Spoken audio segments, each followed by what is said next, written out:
3 দিনের জ্বর, 7 দিনের এনার্জি ডাউন নিয়ে আজকে জিমে আসলাম।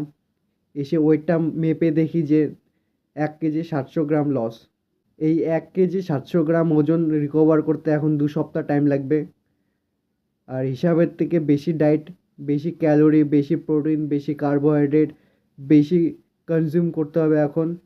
একে তো মুখে রুচি নেই খাবার, উপর থেকে বিনা টেস্ট যুক্ত খাবার, আরও কোয়ান্টিটি বাড়াতে হবে। একে তো যে কোয়ান্টিটি খাই সেই কোয়ান্টিটি খেতে ইচ্ছা করে না, আরও উপর থেকে আরও কোয়ান্টিটি আরও বাড়াতে হবে।